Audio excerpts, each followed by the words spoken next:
27 নম্বর word BNP পরিবারের পক্ষ থেকে আয়োজিত আজকের এই মাদক এবং সন্ত্রাস বিরোধী অনুষ্ঠানের সম্মানিত সভাপতি উপস্থিত অত্র এলাকার বিএনপি এবং সকল অঙ্গ সংগঠনের নেতৃবৃন্দ ভাই বোনেরা, আসসালামু আলাইকুম। আপনারা জানেন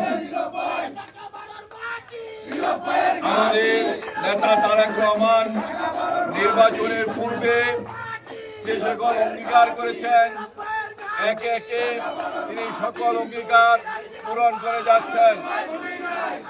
আমাদের নেতা তারেক রহমান এদেশের গণতন্ত্র প্রতিষ্ঠার জন্য দীর্ঘ 17 বছর আন্দোলন সংগ্রাম করেছেন। আমরা তার আহ্বানে সাড়া দিয়ে দীর্ঘ 17 বছর এই ফ্যাসিস্ট শেখ হাসিনার বিরুদ্ধে আন্দোলন সংগ্রাম করে ফ্যাসিস্টকে বিদেশ থেকে বিতাড়িত করেছে। বাংলাদেশে এখন একটি গণতান্ত্রিক সরকার প্রতিষ্ঠিত হয়েছে, বিএনপি সরকার গঠন করেছে, তারেক রহমান বাংলাদেশের প্রধানমন্ত্রী হয়েছেন। নির্বাচনের পূর্বে তারেক রহমান যে সকল অঙ্গীকার করেছেন তিনি কিন্তু একে একে সে সকল অঙ্গীকার তিনি পূরণ করছেন। প্রিয় সাথী বন্ধুরা,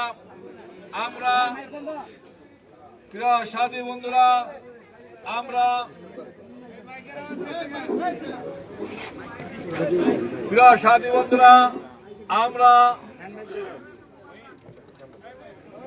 দেখেছি গত 17 বছর ফ্যাসিস্ট সরকার নিজেরাই কিন্তু মাদকের আশ্রয় প্রশ্রয় দিয়েছেন।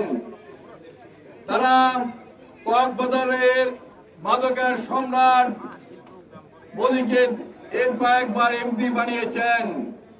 পরবর্তী পর্যায়ে মাদকের সম্রাটের স্ত্রী তাকেও এমপি বানিয়েছেন, অর্থাৎ মাদককে আশ্রয় প্রশ্রয় দিয়েছেন।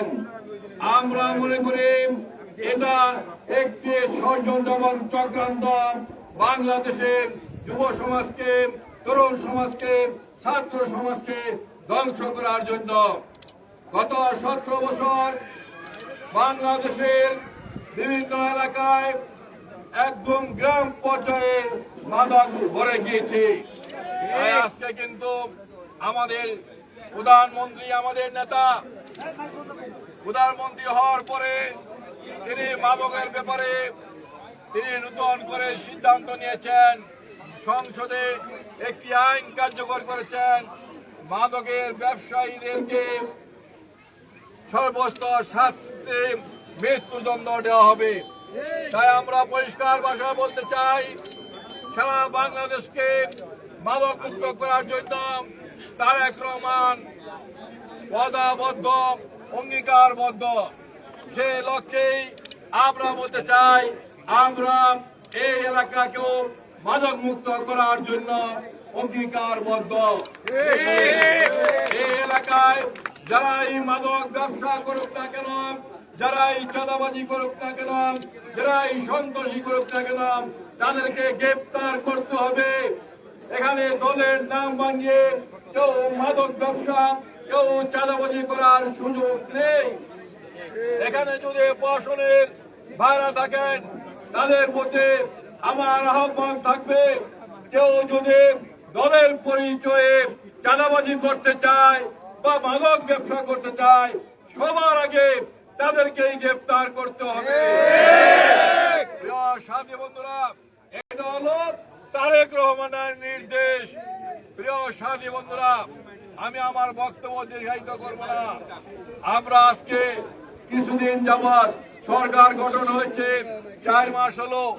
আমরা দেখতে পাচ্ছি স্বাধীনতা বিরোধী চক্র এবং একটি নতুন রাজনৈতিক দল, যারা গত 2 বছর আগে বেঁচে থাকতেন, তারা আঙ্গুল ফুলে কলা গাছ হয়েছেন, তারা আজকে বিএনপি সরকারের বিরুদ্ধে হুঙ্কার দিচ্ছেন।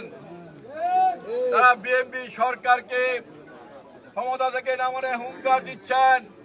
আমরা বলতে চাই, আপনারা গত 17 বছর কোথায় ছিলেন? আপনারা বলেন আপনারা 5-15 দিনের মধ্যেই সরকারকে নামিয়ে ফেলেছেন। আপনারা কিন্তু বোকার স্বর্গে বাস করেন।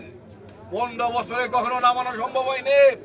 17 বছরের বিভিন্ন পর্যায়ে রক্তের বিনিময়ে বেগম খালেদা জিয়ার 6 বছর জেল খাটার বিনিময়ে এই সরকারের পতন নিশ্চিত হয়েছে। যেমনি ভাবে স্বাধীনতা যুদ্ধ কিন্তু দেশ স্বাধীন কিন্তু একদিনে হয়নি, দেশ স্বাধীন হয়েছিল 20 বছর লেগেছে। তাই আজকে শেখ হাসিনার পতন আমরা তারেক রহমানের নেতৃত্বে আমরা 17 বছরে আন্দোলন সংগ্রাম করে অনেক খুন গুম নির্যাতন সহ্য করে আমরা সম্পন্ন করেছি। আজকে যারা আপনারা হুঙ্কার দিচ্ছেন, আপনারা কিন্তু পতনের 15 দিন আগেও কিন্তু আপনারা ছাত্রলীগ করতেন, আপনারা শেখ মুজিবকে বাবা বলতেন, শেখ হাসিনাকে আপা বলতেন, আপনারা মেসে থাকতেন। কিন্তু 5ই আগস্টের পরে আপনারা আঙ্গুল ফুলে কলা গাছ হয়েছেন। দামি দামি গাড়ি ব্যবহার করেন, দামি দামি ফ্ল্যাটে থাকেন, কোথেকে পেলেন এসব টাকা? জনগণ জানতে চাই। আমি দেখেছি এই যে আবুল হাসনাত, তিনি তার ফেসবুকে লিখেছেন তিনি ঢাকা বিশ্ববিদ্যালয়ে মেসে ঠিক মতো পয়সার অভাবে খাওয়া দাওয়া করতে পারতেন না, সপ্তাহে একদিন মাংস খেতে পারতেন না। এখন তিনি এত টাকা এত দামি গাড়ি কোথেকে পেলেন? আজকের আপনারা বিএনপি সরকারের বিরুদ্ধে হুমকি দেন, আপনারা বিএনপির বিরুদ্ধে আজকে ষড়যন্ত্র করছেন। আমরা পরিষ্কার ভাষায় বলতে চাই, আমরা আপনাদের হুমকি ধমকিকে ভয় পাই না। আমরা শহীদ জিয়ার সৈনিক। আমরা গত 17 বছর বেগম জিয়ার নেতৃত্বে, তারেক রহমানের নেতৃত্বে শেখ হাসিনার হত্যা, গুম, খুন, গ্রেপ্তার, নির্যাতনকে উপেক্ষা করে আন্দোলন সংগ্রাম করেছে। তাই আমাদেরকে হুমকি ধমকি দিয়ে লাভ নেই।